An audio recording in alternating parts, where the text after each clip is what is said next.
noite. Legal, turma. Uma outra aula aí da parte de eletrólise, falando hoje sobre a eletrólise aquosa, né? A eletrólise aquosa, que você já sabe, ocorre aí justamente em soluções aquosas. Então tem a presença da água. Bom, qual é a diferença em relação à eletrólise ígnea? A primeira delas, justamente, é você considerar a água no processo. Vou te dar um exemplo. Vou fazer a eletrólise da salmoura. A salmoura é uma solução concentrada de NaCl em água. Bom, eu posso então pensar no seguinte: o que é que eu tenho lá dentro da minha solução, dessa tal de salmoura, né? Você sabe que o NaCl, ele é um eletrólito forte, ele sofre o processo de dissociação iônica quase que 100%. Posso considerar então 100%. Na minha solução, então, vamos ter a presença de Na+, aquoso, e também de ânion cloreto, Cl- na sua forma aquosa. Mas como você deve ter visto lá, ou se não viu, não tem problema nenhum, a água, mesmo que numa pequeníssima extensão, sofre um processo de autoionização, né? Ela vai gerar então H+ aquoso, ela mesma, e o OH- também. Então eu posso considerar na minha solução a presença de 2 cátions e 2 ânions. Nesse caso, o Na+, o H+, o Cl- e o OH-.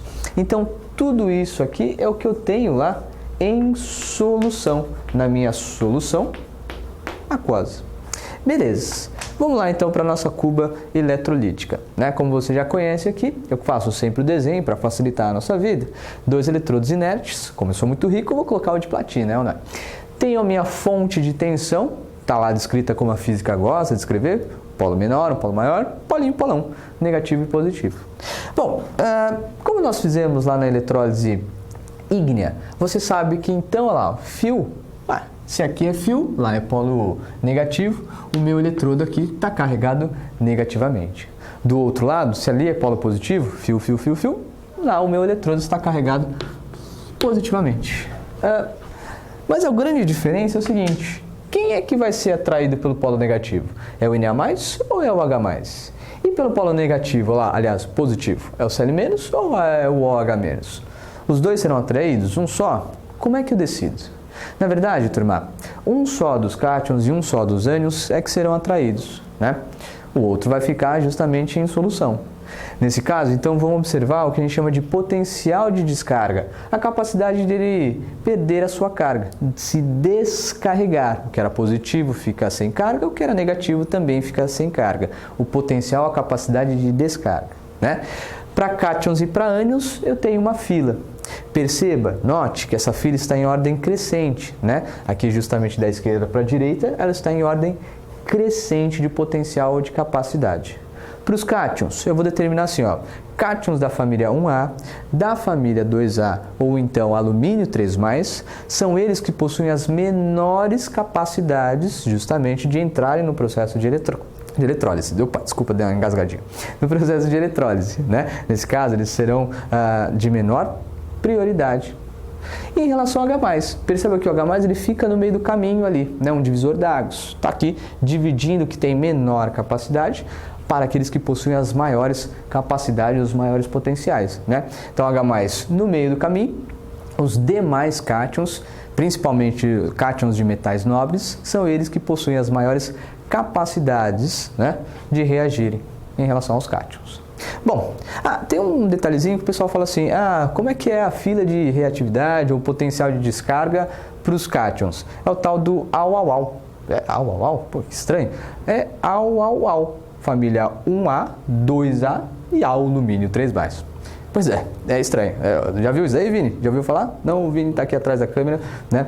Depois, qualquer dia eu mostro ele para vocês. Muito bem, família 1A, né? A1A, 2A e alumínio 3+. É estranho, mas enfim, dá para memorizar bem. Os de menores capacidade, o H+ e os demais cátions. Em relação aos meus ânions, bom, dá também, de menor para o maior. Os ânions oxigenados são eles que possuem as menores capacidades para sofrer o processo de oxidação, né? Então, tenho aí sulfato, por exemplo, fosfato, nitrato e assim por diante. O OH- faz a divisão do menor para o maior, né? E aí justamente os meus demais ânions são eles que sofrerão o processo aí na eletrólise, né? Bom, vamos voltar então para a nossa solução aqui de salmoura. Quem é que vai sofrer, já que a gente já sabe o potencial? Deixa eu ver. Entre Na+, que é um cátion lá da família 1A, aliás, e o H+, bom, família 1A é menor prioridade, eu acho que vai o H+, justamente. Quem vai sofrer o processo é justamente o H+. Beleza, tá aí. Bom, em relação ao ânion, eu tenho o Cl- e o OH-. Cl-, OH-, bom, deixa eu ver aqui. Ânion oxigenado, não tenho, nesse caso. OH-, mas eu tenho um demais ânion. O Cl- é considerado os demais lá. Então, é o outro que será o que sofrerá o processo aí na eletrólise, certo? Então eu já consegui decidir. Falei assim, mas Igor, e o Na+ e o OH-? Olha que interessante, né? O Na+, justamente com o OH- ficam na solução, né? E é justamente muito interessante porque eles vão formar aí, no final das contas, NaOH. Então nesse processo de eletrólise, além de eu conseguir, né, a presença de H+, Cl-, né, que sofrerão os processos, o Na mais o OH- vai ficar em solução, gerando aí o NaOH, a soda cáustica, né? Hidróxido de sódio. Aguenta aí só um pouquinho, eu vou trocar um pouco a lousa aqui e vou te mostrar as reações que ocorrem nesse processo, tudo bem? Segura lá. Bom, já que nós temos então as informações da prioridade ou da fila de descarga, a gente viu que nessa solução, a nossa salmoura, vai sofrer o processo aí o H+ e o Cl-, enquanto o NaOH resta em solução, né? Há uma produção nesse caso, você vai falar de soda cáustica. Vamos lá, a oxidação e a redução.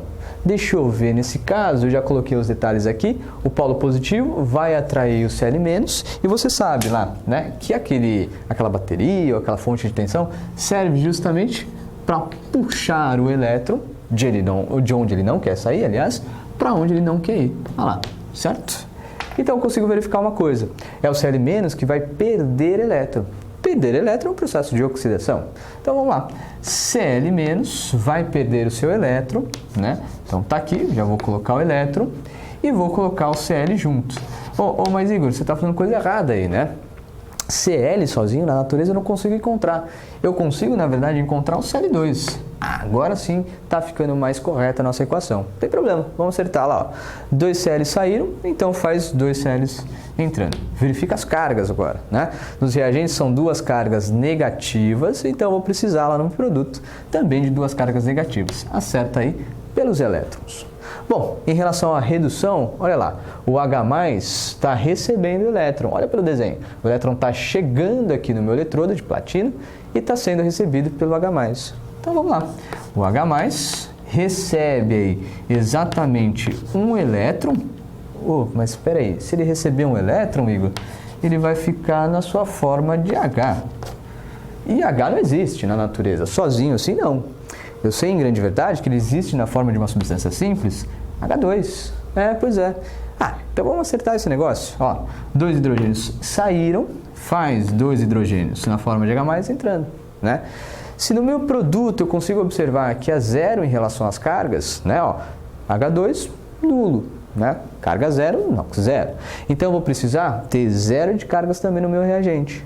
Como eu tenho 2 cargas positivas no total, para zerar, esquece-se um elétron aqui, hein, meu? Você vai ter exatamente 2 elétrons, beleza? Então tá pronto, olha só que interessante, né? 2 elétrons entraram, 2 elétrons saíram, já dá para montar a equação também bonitinho na sua forma global, né? Nesse caso eu não preciso nem fazer nada com os elétrons, a não ser, ó, mandar eles embora. Bom, vamos lá fazer a global? Perceba, então eu vou ter 2H+, mais os 2 Cl-, são eles que sofreram o processo nessa eletrólise, gerando aí Cl2 mais H2. Beleza, turminha? Tranquilo?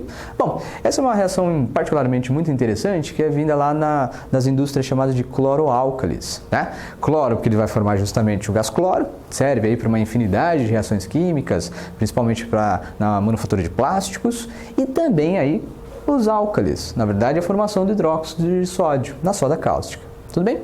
Beleza? Então, é isso aí. A eletrólise aquosa é simples. Você só tem que guardar, nesse caso aí, a fila ou a prioridade de descargas. Tudo bem? É isso aí, turma. Até uma próxima. Tchau.